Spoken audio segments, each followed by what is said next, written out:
자다가 움직이면 잠에서 깰 정도로 통증이 심하다. 침도 맞아보고 주사도 맞아봤는데 얼마 안 간다. 약도 먹고 도수치료도 받았는데 다시 아프다. 이런 분들이 정말 많이 찾아오시는데요. 저는 20년 동안 미국 현지에서 의사 면허를 따면서까지 어깨 통증에 대해서 꾸준히 공부해 왔는데요. 사실 일반인들 입장에서 보면 어깨 통증이 거기서 거기지 무슨 미국까지 가서 연구를 하냐라고 생각하실 수도 있을 겁니다. 참 유별나죠? 하지만 저는 이러한 연구를 바탕으로 지금까지 많은 환자들을 치료해드리면서 매번 자다가 깼는데 이제는 푹 잘 수 있다. 팔을 뒤로 뻗어도 전혀 아프지 않다. 이런 말씀을 들으면서 큰 보람을 느끼는데요. 그래서 많은 분들이 어깨 통증으로 고생하시지 않았으면 하는 마음에 준비했습니다. 오늘 영상만 꼭 끝까지 시청하신다면 불편했던 어깨에서 조금 더 편안한 어깨, 그리고 재발하지 않는 어깨를 가지실 수 있을 겁니다.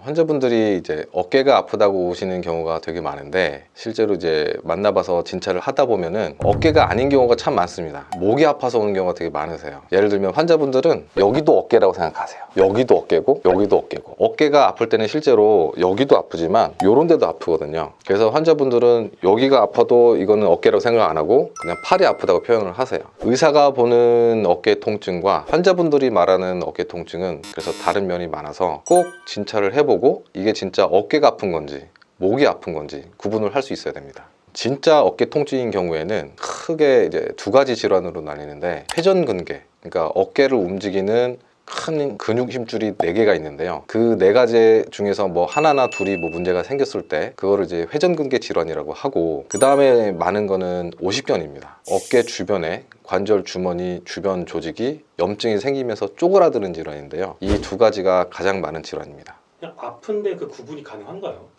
오십견과 회전근개 질환도 둘 다 어깨 질환이기 때문에 처음에는 증상이 미약한 경우에는 두 가지가 구분하기가 좀 어려운 경우가 좀 많이 있습니다. 그래서 초기에 진단하는 거가 참 중요한데요. 이 두 가지가 증상이 점점점 진행되면 어떻게 달라지냐, 회전근개 질환은 주로 어깨에 힘을 쓸 때, 그러니까 예를 들면 물건을 들어 올린다든지 아니면 높이 있는 물건을 잡고 내리는다든지 그런 식으로 힘을 쓸 때 주로 통증을 느끼는 경우가 많고, 오십견 같은 경우는 처음에 움직이는 것보다 끄트머리에 가서 통증이 나타나는 경우가 훨씬 많습니다. 그래서 점차 병이 진행되면 아주 쉽지만 아까도 말씀드렸다시피 처음에는 이 두 가지가 상당히 구분하기 어렵습니다. 그리고 심지어 이 두 질환이 같이 있는 경우도 있습니다. 그런 경우에는 이제 증상과 초음파 검사 결과에 따라서 진단이 좀 달라지기도 하고, 아니면 이 두 가지가 동시에 진단되기도 합니다.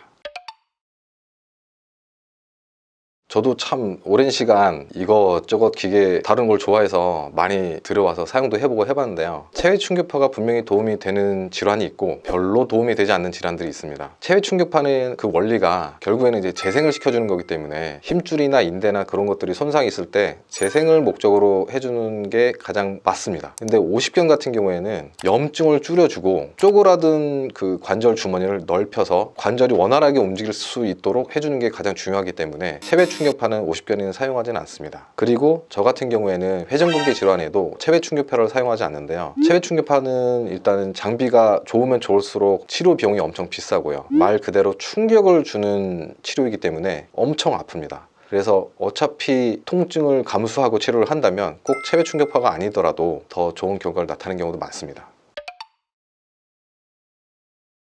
초음파 주사 치료는 일단 염증을 줄여주는 거죠. 만약에 파열이 있을 때 찢어진 거를 붙여주는 효과는 없습니다. 다만 이제 통증이 심한 경우에는 일시적으로 통증을 좀 완화시켜주는 효과가 있어서 그때 도움이 되고, 회전근개 질환이 꼭 찢어진 점에 있는 게 아니라 뭐 충돌 증후군처럼 염증이 생기는 경우도 있기 때문에 초음파를 이용해서 주사를 적절한 부위에 약을 뿌려 놓으면 염증이 줄어들고 붓기가 가라앉으면서 마찰도 줄어들면서 증상이 좋아지는 경우가 많이 있습니다. 그래서 초음파를 이용한 주사 치료는 1, 2회 정도 주사를 하는 경우가 제일 많고요. 잘 안 낫는 경우는 한 3번까지도 가기도 하는데, 만약에 3번 정도 해서도 잘 안 낫는 경우에는 진단이 제대로 됐는지, 내가 생각하고 있는 질환이 맞는지 확인하기 위해서 MRI를 찍어서 다시 점검하는 경우도 있습니다. 환자분들은 잘 모르시지만 브랜드가 엄청 많고 종류도 엄청 많습니다. 차 성능이 좋다고 뭐 경주에서 1등 하지 않는 것처럼 마찬가지로 초음파도 물론 장비가 좋으면 화질이 좋기 때문에 잘 보이긴 하지만 그거를 읽을 줄 아는 의사의 능력도 아주 중요합니다. 또 초음파도 이제 공부가 이제 힘들어서 사실 공부를 엄청나게 많이 해야 돼요. 내가 봐야 될 게 뭔지를 알고 볼 줄 아는 것도 능력이고, 그걸 보고 나서도 이게 정상인지 비정상인지 구분할 줄 아는 게 그게 이제 실력입니다. 그 초음파 유도주사 치료 말씀해 주셨는데 그럼 이거 하나면 어깨 통증 걱정은 없는 건가요? 그렇지 않죠. 뭐 어떤 치료 방법 하나가 만병통치가 되는 경우는 거의 없잖아요. 마찬가지로 초음파를 이용한 이 주사 치료는 염증을 줄여주는데 제일 초점이 맞춰져 있습니다. 그래서 예를 들면은 찢어진 질환 같은 경우에는 당장의 통증도 줄여주고 염증도 줄여주긴 하지만 찢어진 거를 붙여줄 수 있는 능력이 없거든요. 그래서 이거를 보완해줄 수 있는 치료가 필요한데 그 중에 가장 대표적이고 오래된 치료가 바로 프롤로 치료예요.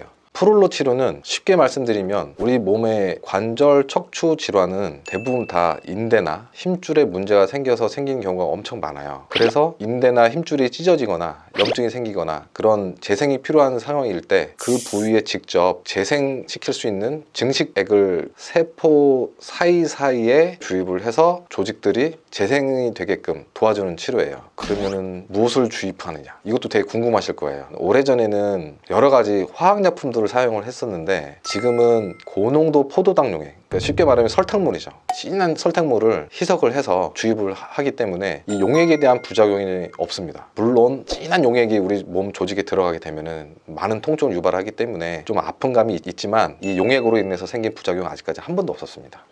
제가 하는 어깨 치료는 크게 이제 두 가지예요. 초음파를 이용해서 진단도 정확하게 내리고 필요한 부위에 염증을 줄여주는 치료, 그 다음에 회전근개 질환처럼 재생이 필요한 치료에는 프롤로 재생 치료를 통해서 조직을 재생시켜서 회복시키는 치료를 합니다. 쉽게 말하면 50견은 프롤로 치료가 거의 필요하지 않고 염증만 줄여주고 스트레칭만 많이 하면 잘 낫는 질환이고, 회전근개 질환은 단순히 염증만 찌려준다고 해서 찢어진 부위가 붙지는 않기 때문에 프롤로 치료로 그 조직을 재생시켜주는 게 필요하죠.